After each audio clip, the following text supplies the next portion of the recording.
नमस्कार, मैं हूं शशि। आइए झारखंड की टॉप 25 प्रमुख खबर जानते हैं। झारखंड में घना कोहरा को लेकर ऑरेंज अलर्ट जारी। झारखंड में सर्दी का सितम जारी है। ठंडी हवाओं के साथ साथ घने कोहरा ने अपना असर दिखाना शुरू कर दिया है। इसका असर राज्य के कई जिलों में देखने को मिल रहा है। राजधानी रांची समेत आधे राज्य में घने कोहरा का असर देखने को मिलने लगा है। बता दें, मौसम विज्ञान केंद्र रांची द्वारा जारी पूर्वानुमान में बताया गया है कि 21 दिसंबर को राज्य के निकटवर्ती मध्य भाग रांची, रामगढ़, हजारीबाग, गुमला, बोकारो और खूंटी में कहीं कहीं घने कोहरे का असर देखने को मिलेगा। इसे लेकर ऑरेंज अलर्ट भी जारी किया गया। वहीं राज्य के उत्तर पश्चिमी क्षेत्र पलामू, गढ़वा, चतरा और लातेहार में भी कम बेसी यही स्थिति बनी रहेगी। इन जिलों के लिए येलो अलर्ट जारी किया गया।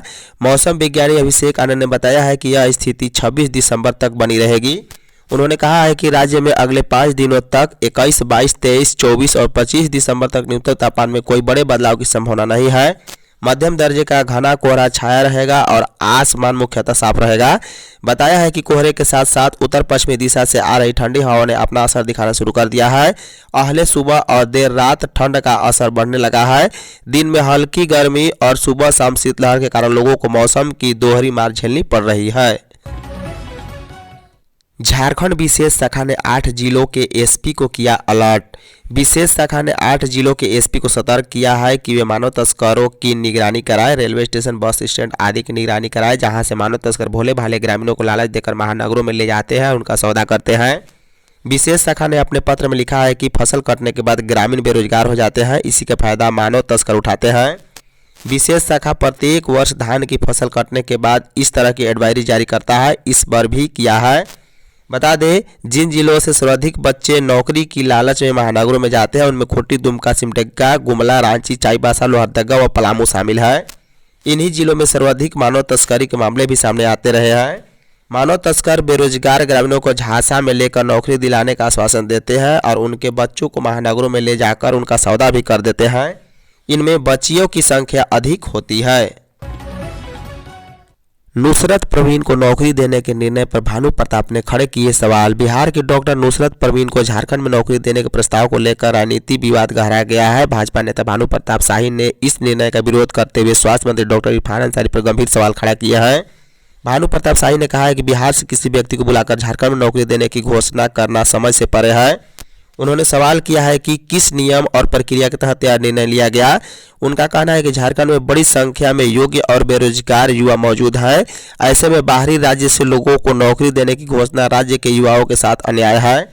भानु प्रताप शाही ने आरोप लगाया है कि सरकार केवल एक विशेष समुदाय को प्राथमिकता देने का संदेश दे रही है, जो कि झारखंड की सामाजिक संरचना और समावेशी पहचान के खिलाफ है।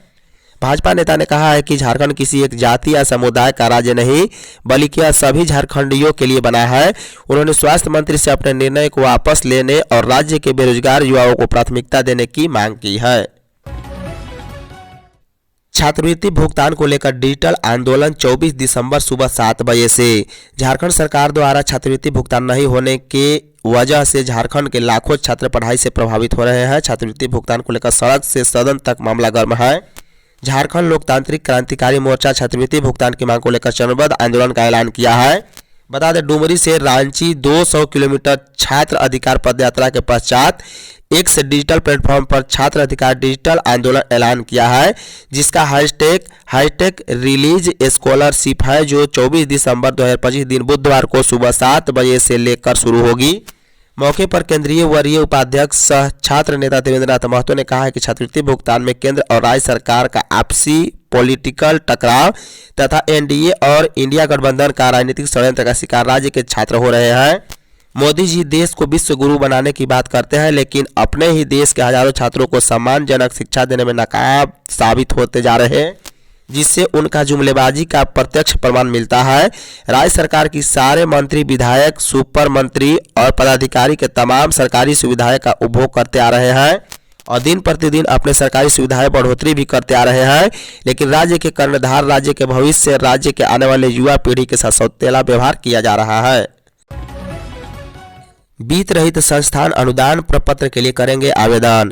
अनुदान के लिए ऑनलाइन आवेदन भरने के स्कूली शिक्षा एवं स्वच्छता विभाग के अल्टीमेटम का असर शुरू हुआ है। वित्त रहित इंटर कॉलेजों, माध्यमिक विद्यालयों, संस्कृत विद्यालयों तथा मदरसा ने रविवार से अनुदान के लिए आवेदन प्रपत्र भरने का निर्णय लिया। यह निर्णय शनिवार को झारखंड वित्त रहित शिक्षा संघर्ष मोर्चा की रांची में बैठक में लिया गया। बैठक में राज्य सरकार द्वारा विधानसभा में दिए गए आश्वासन तथा विभागीय सचिव उमाशंकर सिंह के साथ हुई वार्ता का हवाला देते हुए आवेदन पर पत्र भरने का निर्णय लिया गया। कहा गया है कि विभागीय सचिव ने मुख्यमंत्री का आदेश आते ही 75% अनुदान बढ़ाने का प्रस्ताव कैबिनेट को भेजने का आश्वासन दिया है। हालांकि बैठक में अगले वर्ष जनवरी के अंतिम सप्ताह में राजभवन के समक्ष महाधरना तथा मुख्यमंत्री आवास के घेराव का भी निर्णय लिया गया। बता दें कि ऑनलाइन आवेदन के लिए पोर्टल खुलने के बाद अनुदान की राशि नहीं बढ़ने के विरोध में संस्थानों ने निर्धारित तिथि 13 दिसंबर तक आवेदन नहीं भरा था। राज्य सरकार औद्योगिक विकास के प्रति पूर्णतः प्रतिबद्ध, सीएम हेमंत। मुख्यमंत्री हेमंत सोरेन से रविवार को कांके रोड स्थित मुख्यमंत्री के आवासीय कार्यालय में federation of Jharkhand chamber of commerce and industries के प्रतिनिधियों ने शिष्टाचार भेंट की है। इस दौरान प्रतिनिधिमंडल ने राज्य में औद्योगिक विकास नीतियों के प्रभावी क्रियान्वयन तथा औद्योगिक इकाइयों से संबंधित विभिन्न विषयों पर मुख्यमंत्री के साथ विस्तृत चर्चा की। प्रतिनिधिमंडल ने मुख्यमंत्री को उद्योग जगत के समक्ष उत्पन्न हो रही व्यवहारिक चुनौतियां एवं उनके संभावित संसाधनों से अवगत कराया है। मुख्यमंत्री ने प्रतिनिधिमंडल की बातों को गंभीरता से सुनते हुए कहा है कि राज्य सरकार औद्योगिक विकास के प्रति पूरी तरह प्रतिबद्ध है। उन्होंने कहा है कि उद्योग क्षेत्र राज्य की अर्थव्यवस्था की रीढ़ है और federation of Jharkhand chamber of commerce and industries की भूमिका राज्य के आर्थिक सशक्तिकरण में अत्यंत महत्वपूर्ण रही है। एमबीबीएस में फेल घोषित 22 छात्र हुए पास, एनपीयू ने सुधारा रिजल्ट। मेदिनी राय मेडिकल कॉलेज अस्पताल के 30 छात्रों के अनुत्तीर्ण करने से उठे बवाल के बीच एनपीयू ने इसमें सुधार कर मामले को शांत कराने की कोशिश की है। शनिवार को विश्वविद्यालय सभागार में आयोजित प्रेस वार्ता में कुलपति प्रोफेसर दिनेश कुमार सिंह ने परीक्षा परिणाम जारी करने में ट्रिब्यूनल की गलती स्वीकार करते हुए भविष्य में ऐसा नहीं दोहराने का भरोसा दिलाया। कहा है कि नैक के 40 से 60 के सूत्र पर परिणाम जारी किए गए थे। इसमें 100 में 30 छात्रों को फेल कर दिया गया था। अब दोबारा जांच के बाद 22 छात्र परीक्षा में उत्तीर्ण घोषित कर दिए गए हैं। पूछे जाने पर वाइस चांसलर ने बताया है कि भविष्य में बार कोड के आधार पर परिणाम जारी किए जाएंगे। प्रेस वार्ता के दौरान कुलपति ने आगामी वर्ष में बेहतर शैक्षणिक वातावरण तैयार करने का भी वादा किया। बताया है कि मार्च 2025 से अब तक एनपीयू को गति देने की दिशा में कई कार्य किए गए। इस वर्ष सफलतापूर्वक दीक्षांत समारोह भी कराया गया। इसमें गोल्ड मेडलिस्ट 40 छात्र छात्राओं में 9 को फैकल्टी के रूप में भी रखा गया है। पलामू में उधार के राशन पर चल रही मध्याह्न भोजन योजना। पलामू जिले के सरकारी स्कूल में संचालित मध्याह्न भोजन योजना गंभीर संकट से गुजर रही है। पिछले 4 महीने से विभाग की ओर से राशि का आवंटन नहीं होने के कारण जिले के 2299 सरकारी स्कूलों में यह योजना पूरी तरह उधार के भरोसे चलाई जा रही है। कई इलाकों में दुकानदारों ने राशन देना भी बंद कर दिया है, जिससे 2,32,000 से अधिक बच्चों के भोजन पर संकट खड़ा हो गया है। हालात यह है कि प्रधानाध्यापक स्थानीय दुकानदारों से उधार लेकर किसी तरह बच्चे के लिए भोजन बनवा रहे हैं। दुकानदारों का कहना है कि 1-2 महीने तक उधार देना संभव था, लेकिन 4 महीने से भुगतान नहीं मिलने के कारण लाखों रुपए का बकाया हो गए। इससे उनका कारोबार प्रभावित हो रहा है और अब वे स्कूलों को राशन देने की स्थिति में नहीं है। एक और जहां स्कूलों के पास एमडीएम संचालन के लिए राशि नहीं है, वही जिला शिक्षा अधीक्षक कार्यालय ने भोजन किसी भी हाल में बंद नहीं करने का भी निर्देश दिया है। सरकारी स्कूलों में 16 जनवरी को होगी एमपी एमएलए की उपस्थिति में पीटीएम। सरकारी स्कूलों में 4 चरणों में आयोजित की जा रही विशेष अभिभावक शिक्षक बैठक के तहत मंत्रियों, सांसदों एवं विधायकों की उपस्थिति में होने वाली यह बैठक अब अगले वर्ष 16 जनवरी को होगी। पहले यह बैठक इसी वर्ष 24 दिसंबर को होने वाली थी, लेकिन क्रिसमस एवं शीतकालीन अवकाश को देखते हुए जनप्रतिनिधियों ने बैठक की तिथि में बदलाव करने का अनुरोध किया था। इसे देखते हुए झारखंड शिक्षा परियोजना परिषद के निदेशक शशि रंजन ने सभी उपायुक्तों को पत्र भेजकर अब चिन्हित विद्यालयों में जनप्रतिनिधियों की उपस्थिति में होने वाली बैठक 16 जनवरी को आयोजित करने को कहा। बताते चले कि मंत्रियों, सांसदों एवं विधायकों से अपने क्षेत्र में कम से कम 10 स्कूलों का भ्रमण कर उक्त बैठक में सम्मिलित होने का अनुरोध किया गया है। चिन्हित विद्यालयों से अतिरिक्त अन्य सरकारी विद्यालयों में यह बैठक शुक्रवार से ही शुरू हो गई है। खराब मौसम में भी देवघर एयरपोर्ट पर विमान लैंडिंग की गारंटी। झारखंड के देवघर एयरपोर्ट पर मौसम का असर अब काफी कम देखने को मिल रहा है। खराब मौसम के कारण उड़ाने में देरी जरूर हो रही है, लेकिन रद्द नहीं की जा रही। इसके 3 प्रमुख कारण हैं। पहला, यहाँ ILS लागू हो चुका है, जिससे रेडियो वेव गाइडेंस के जरिए विमान की लैंडिंग हो रही है। वहीं दूसरा, एयर स्ट्रिप पर CAT 1 approach lighting system 900 metre तक उपलब्ध है। तीसरा, एयरपोर्ट का वॉच आवर 10:10 बजे तक निर्धारित है। झारखंड में 2 प्रमुख एयरपोर्ट है, रांची और देवघर। देवघर एयरपोर्ट पर अब लगभग सभी आधुनिक सुविधाएं उपलब्ध हो चुकी है। 1.5 वर्ष पहले यहां विमान की लैंडिंग के लिए 5000 मीटर की दृश्यता आवश्यक थी। इसके बाद यह सीमा घटाकर 1500 मीटर हुई और अब 550 मीटर की विजिबिलिटी पर भी विमान सुरक्षित रूप से लैंडिंग कर रहे हैं। समाहरणालय रांची में धूमधाम से मनी क्रिसमस मिलन समारोह। रांची जिला प्रशासन की ओर से समाहरणालय में शनिवार को रांची के पदाधिकारियों एवं कर्मियों ने धूमधाम से क्रिसमस मिलन समारोह 2025 का आयोजन किया है। कार्यक्रम में उप विकास आयुक्त रांची सौरभ भुवनिया मुख्य रूप से उपस्थित रहे। आयोजन का उद्देश्य आपसी सौहार्द, सद्भाव और एकता को मजबूत करना रहा। समारोह की शुरुआत प्रार्थना एवं क्रिसमस कैरोल गायन से हुई है। इसके बाद समाहरणालय के पदाधिकारियों और कर्मियों ने एक दूसरे को क्रिसमस की शुभकामनाएं दी और उत्सव का आनंद लिया। सांस्कृतिक प्रस्तुतियों और पारंपरिक क्रिसमस गीतों ने पूरे माहौल को उल्लासपूर्ण बना दिया। इस अवसर पर उप विकास आयुक्त सौरभ भुवनिया ने कहा कि क्रिसमस का पर्व प्रेम, शांति, करुणा और भाईचारे का संदेश देता है। गोड्डा से स्कैनर के जरिए ठगी करने वाले 2 युवक गिरफ्तार। गोड्डा जिले के महंगामा थाना क्षेत्र के दिग्घी गांव में साइबर ठगी के मामले का शनिवार को खुलासा करते हुए पुलिस ने 2 युवकों को गिरफ्तार किया है। गिरफ्तार युवक साहूपारा थाना क्षेत्र के सनोखर गांव निवासी बताए जा रहे हैं। उसकी पहचान अंशु मोदी एवं आकाश कुमार शाह के रूप में हुई।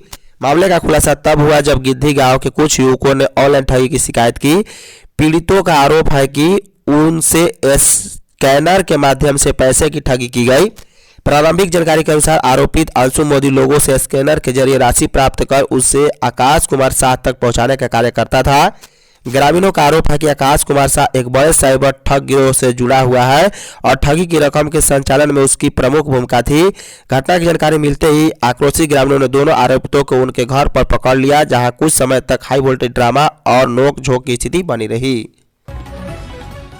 मृत बच्चे को थैली में ले जाने का मामला, एसडीओ ने सौंपी जांच रिपोर्ट। सदर अस्पताल चाईबासा से बच्चे का शव थैले में ले जाने से संबंधित वायरल वीडियो मामले में जांच कर ली गई है। अनुमंडल पदाधिकारी सदर एसडीओ की ओर से जांच रिपोर्ट उपायुक्त को उपलब्ध करा दी गई। जांच में स्पष्ट किया गया है कि मृत बच्चा जो कि ग्राम बालजोड़ी नोआमुंडी का है। वायरल वीडियो में बच्चे को उम्र 4 वर्ष बताई जा रही थी, जो कि तथ्यात्मक रूप से गलत पाई गई।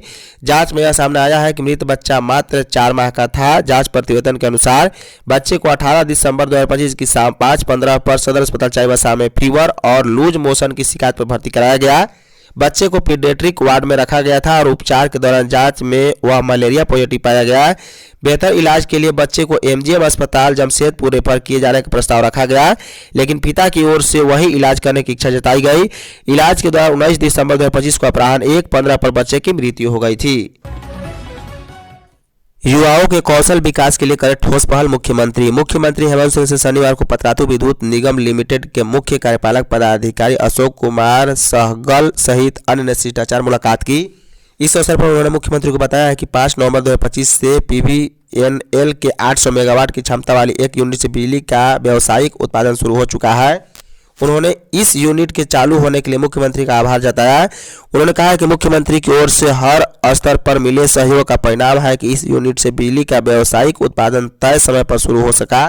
वहीं इस यूनिट के चालू हो जाने से झारखंड अब बिजली के मामले में आत्मनिर्भर हो चुका है। उन्होंने मुख्यमंत्री को पतरातू विद्युत निगम लिमिटेड का भ्रमण करने के लिए भी आमंत्रित किया है। मुख्यमंत्री ने कहा है कि ऊर्जा क्षेत्र सरकार की प्राथमिकता में है। इस दिशा में बिजली इंफ्रास्ट्रक्चर को आधुनिक और सुदृढ़ करने के लिए ठोस कदम उठाए जा रहे हैं। मुख्यमंत्री ने पीवीएनएल से कहा है कि वह युवाओं के कौशल विकास के लिए भी ठोस पहल करे। बाल विवाह कराने पर 2 साल की सजा और 1 लाख तक जुर्माना। झालसा के अध्यक्ष सह न्यायायुक्त अनिल कुमार मिश्रा 1 के मार्गदर्शन में नामकुम प्रखंड क्षेत्र अंतर्गत आशा एनजीओ भूसुर में बाल विवाह के रोकथाम के लिए विधिक जागरूकता कार्यक्रम का आयोजन शनिवार को किया गया। यह जागरूकता कार्यक्रम बाल विवाह के खिलाफ 100 दिवसीय कार्रवाई के तहत नालसा की ओर से संचालित किया गया। इसमें आशा अभियान के तहत एलएडीसी सदस्य वीरेंद्र प्रताप और पीएलवी लता कुमारी, युधिष्ठिर महतो, प्रीति कुमारी सहित उपस्थित थे। इस अवसर पर वीरेंद्र प्रताप ने कहा है कि भारत में बाल विवाह को रोकने के लिए बाल विवाह निषेधाज्ञा अधिनियम 2006 लागू है, जिसके अनुसार लड़के की शादी की न्यूनतम आयु 21 वर्ष और लड़की की 18 निर्धारित है। इनमें कम आयु में किया गया विवाह कानून अपराध है। इस अधिनियम के अंतर्गत माता पिता, अभिभावक, रिश्तेदार या कोई भी व्यक्ति जो बाल विवाह कराता है वह कानून अपराध माना जाता है। इसके विरुद्ध 2 वर्ष तक के कारावास और 1 लाख रुपए तक के जुर्माना का प्रावधान है। राष्ट्रपति के रांची दौरे की तैयारियां तेज, प्रशासन ने की बैठक। राष्ट्रपति द्रौपदी मुर्मू 28 दिसंबर को रांची आ रही है और 3 दिवसीय झारखंड दौरे पर रहेंगी। उनके दौरे को लेकर जिला प्रशासन ने तैयारियां शुरू कर दी है। इसको लेकर समाहरणालय में बैठक भी हुई है। बैठक की अध्यक्षता उपायुक्त मंजूनाथ भयंत्री और वरीय पुलिस अधीक्षक राकेश रंजन ने की। बैठक में जिले के सभी बड़े अधिकारी मौजूद थे। बैठक में सुरक्षा व्यवस्था, सड़क और ट्रैफिक व्यवस्था, कार्यक्रम स्थल की जानकारी, साफ सफाई, पानी, शौचालय और स्वास्थ्य सुविधाएं पर चर्चा की गई। उपायुक्त ने कहा कि राष्ट्रपति का दौरा बहुत महत्वपूर्ण है, इसलिए सभी विभाग मिलकर काम करें, किसी भी तरह की गलती नहीं होनी चाहिए। उन्होंने सुरक्षा को लेकर सख्त निर्देश दिए हैं। राष्ट्रपति के आने जाने वाले रास्ते पर पुलिस की तैनाती, बैरिकेडिंग, सीसीटीवी कैमरे और ड्रोन से निगरानी की जाएगी। ट्रैफिक व्यवस्था को भी दुरुस्त रखने का निर्देश दिया गया है ताकि आम लोगों को परेशानी न हो और जरूरत पड़ने पर रास्ते का डाइवर्ट भी किया जा सके। खेल कूद जीवन के मूल्यों का सशक्त माध्यम। राज्यपाल झारखंड के राज्यपाल संतोष कुमार गंगवार ने कहा कि खेल कूद केवल पदक और पुरस्कार प्राप्त करने का माध्यम नहीं बल्कि जीवन के मूल्यों को सुदृढ़ करने का सशक्त साधन है। वे शनिवार को धनबाद जिले के टुंडी स्थित सरस्वती विद्या मंदिर में आयोजित प्रांतीय खेलकूद प्रतियोगिता के समापन समारोह को संबोधित कर रहे थे। राज्यपाल ने अपने संबोधन में कहा है कि खेल भावना बच्चों में अनुशासन, सहयोग, नेतृत्व, समय प्रबंधन और लक्ष्य के प्रति समर्पण जैसे गुणों का विकास करती है। हार को सहायता से स्वीकार करना और जीत को विनम्रता के साथ आत्मसात करना खेलों की सबसे बड़ी सीख है। उन्होंने कहा है कि बाल्यावस्था में खेलों के प्रति रुचि विकसित करना स्वास्थ्य, सशक्त और आत्मविश्वास समाज की मजबूत नींव रखता है। राज्यपाल ने प्रदेश के विभिन्न अंचलों से आए प्रतिभागी बच्चों की सराहना करते हुए कहा कि खेल भावना, अनुशासन और आत्मविश्वास के प्रति प्रतिस्पर्धा करते बच्चों को देखना अत्यंत सुखद अनुभव है। इस प्रकार के आयोजन बच्चों के शारीरिक, मानसिक और नैतिक विकास में महत्वपूर्ण भूमिका निभाते हैं। रांची विश्वविद्यालय में अनियमित सत्र को लेकर आयशा ने किया घेराव। रांची विश्वविद्यालय में वर्षों से चली आ रही परीक्षा परिणाम में देरी, पीएचडी प्रवेश परीक्षा 2024 और छात्र संघ चुनाव को ठंडे बस्ते में डालने के खिलाफ all India student association Ayesha के नेतृत्व में विश्वविद्यालय प्रशासन भवन का घेराव शनिवार को किया गया। इस दौरान आयशा की राज्य अध्यक्ष विभा पुष्पा दीप ने कहा है कि रांची विश्वविद्यालय में शैक्षणिक सत्र पूरी तरह अनियमित हो चुका है। स्नातक और स्नातकोत्तर परीक्षाओं के परिणाम महीनों तक लंबित रखे जा रहे हैं, जिससे छात्रों का आगे की पढ़ाई और रोजगार दोनों प्रभावित हो रहे हैं। उन्होंने कहा है कि पीएचडी प्रवेश परीक्षा 2024 का आयोजन न होना शोधार्थियों के भविष्य के साथ खुला मजाक है।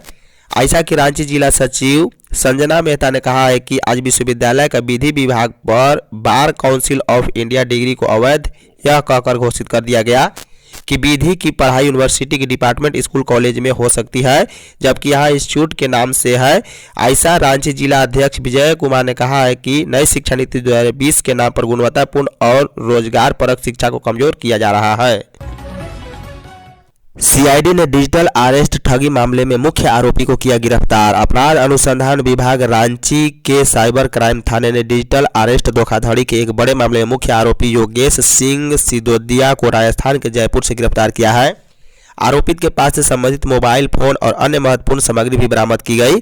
साइबर सेल की पुलिस उपाधीक्षक नेहा बाला ने शनिवार को बताया है कि यह गिरफ्तारी उन साइबर अपराधियों के नेटवर्क को तोड़ने की दिशा में एक अहम सफलता है, जो खुद को केंद्रीय प्रवर्तन एजेंसियों का अधिकारी बताकर लोगों को डराते धमकाते थे और उनसे बड़ी रकम की ठगी करते थे। उन्होंने बताया है कि यह मामला साइबर क्राइम थाना कांड संख्या 118/24 दिनांक 22 अप्रैल 2024 को दर्ज किया गया था। मामला रांची के एक पीड़ित से जुड़ा है, जिससे ठगों ने झांसा देकर 30 लाख रुपए की धोखाधड़ी का शिकार बनाया था। झारखंड के 7 जिले में घने कोहरा का ऑरेंज अलर्ट जारी। राजधानी रांची सहित राज्य के 7 जिले घने कोहरे की चपेट में है। घना कोहरा छाए रहने के कारण दृश्यता काफी कम हो गई है, जिससे शनिवार को रांची समेत गढ़वा, पलामू, लातेहार, चतरा, हजारीबाग, कोडरमा और गिरिडीह में वाहनों के आवागमन में परेशानी हुई है। हालांकि दिन चढ़ने के साथ ही कुहासे में कुछ कमी आई। मौसम विभाग ने राज्य के मध्यवर्ती 9 जिलों में रविवार को भी घना कोहरा छाए रहने की संभावना जताई है। इसे लेकर विभाग ने ऑरेंज अलर्ट जारी किया। जिन जिलों में रविवार को घना कोहरा पड़ने की संभावना है उनमें रांची, बोकारो, गुमला, हजारीबाग, खूंटी, रामगढ़, लोहरदगा, कोडरमा और धनबाद शामिल है। मौसम विभाग के अनुसार रविवार को इन जिलों के अलावा राज्य के उत्तरी और मध्य भागों में भी घना कोहरा छा सकता है। वहीं सोमवार 22 दिसंबर को राज्य के उत्तर पश्चिमी जिलों गढ़वा, पलामू, चतरा और लातेहार के साथ साथ उत्तर मध्य भागों हजारीबाग, कोडरमा और गिरिडीह में भी सुबह के समय कहीं कहीं घना कोहरा देखने की संभावना है। रामगढ़ जिले में जंगल से निकलकर NH 33 पर पहुंचे हाथी। रामगढ़ जिले में इन दिनों जंगली हाथियों का कहर जारी है। पिछले एक हफ्ते से हाथियों का झुंड अपने कॉरिडोर में लगातार भ्रमण कर रहे हैं। उनके रास्ते में आने वाली हर चीज को वे तबाह कर दे रहे हैं। अब तक कुल 9 इंसानों की जान जंगली हाथियों ने ले ली है। जंगल से निकलकर हाथियों का झुंड शनिवार की सुबह NH 33 पर पहुंच गया। एक विशालकाय हाथी NH 33 पर आ धमका। देखते ही देखते सड़क के दोनों ओर कई किलोमीटर तक गाड़ियों की लंबी कतार लग गई। वाहन चालकों और यात्रियों की सांस गाड़ियों के अंदर घुटने लगी। कोहरे में अचानक सामने आए हाथी के कारण अफरा तफरी का माहौल बन गया। गनीमत यह रही कि समय रहते वन विभाग की टीम मौके पर पहुंच गई। टीम ने सूझबूझ और सतर्कता से हाथी को नियंत्रित करते हुए उसे सुरक्षित कॉरिडोर की ओर खदेड़ा है। यदि जरा भी देरी होती तो NH 33 पर बड़ा हादसा हो सकता था। हाथी के हटते ही घंटों से ठप पड़ा यातायात दोबारा शुरू हो सका है। तब जाकर लोगों को राहत भरी सांस ली है। रांची में जमीन कारोबारी के घर फायरिंग, 5 करोड़ की मांग। नगड़ी थाना क्षेत्र के बालालौंग में शुक्रवार की देर रात अपराधियों ने जमीन कारोबारी बबलू प्रसाद उर्फ बबलू सोनी के घर पर 6 से 7 राउंड फायरिंग कर दहशत फैला दी। घटना रात करीब 12:30 से लेकर 1 बजे बीच की है। बताया जा रहा है कि रंगदारी के 5 करोड़ रुपए नहीं देने पर राहुल सिंह गैंग ने इस वारदात को अंजाम दिया है। पीड़ित बबलू प्रसाद ने बताया है कि पिछले 10 दिनों से राहुल सिंह गैंग के नाम पर उन्हें फोन कर 5 करोड़ रुपए की मांग की जा रही थी। पैसे के लिए जब तक 3-4 बार धमकी भरे कॉल आ चुके थे। पैसे न देने पर अपराधियों ने उन्हें जान से मारने की भी धमकी दी थी। आशंका जताई जा रही है कि भय और दबाव बनाने के लिए ही अपराधियों ने शुक्रवार की रात उसके घर को निशाना बनाया था। झारखंड में प्रदूषण का स्तर हुआ कम। राज्य में ठंड बढ़ने से कोहरा घना हुआ है, लेकिन प्रदूषण का स्तर में कमी आई है। पिछले सप्ताह राज्य का प्रदूषण मानक 192 AQI था, जो कि अब घटकर 160 के आसपास पहुंच गया है। प्रदूषण करने वाले तत्वों में धूल, खनन से निकलने वाले हानिकारक अवशेष, धान के खेतों में आग लगाने जाने वाले जिम्मेदार है। बता दें, पर्यावरणविद नीतीश प्रियदर्शनी राज्य में बढ़े हुए बायोमास को प्रदूषण कम करने में सहायक मानते हैं। उन्होंने बताया है कि भले ही एक समय में पर्यावरण में धूल और मिट्टी के कण बढ़ रहे हैं, लेकिन पेड़ पौधों की मौजूदगी और रात में ओस के कण इन्हें वापस जमीन पर ले आते हैं। दूसरी बात यह है कि झारखंड में धान के खेत में आग लगाने की घटना कम होती है। यही वजह है कि प्रदूषण मानक 150 के आसपास बना हुआ है।